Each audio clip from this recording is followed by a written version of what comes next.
Zdraví vás a.k.a. Osraté Slipy.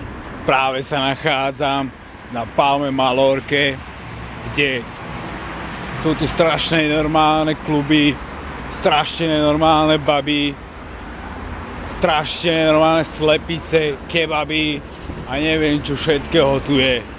Proste každý večer tu prejebem minimálne 5000 eur, to len na chlas, na kurvy a zábavu. Všetko to tu stojí, pozrite, všetko to tu máme, hej. Máme takéhoto Vietnamčíka, čo to je, neviem, ide okolo. Pozrite, máme tu auta, chodia tu limuzíny, strašne veľké obchody, takéto veci. Je to tu nenormálne. No, a teraz... Daj sem ten roboty, nemalý cigár!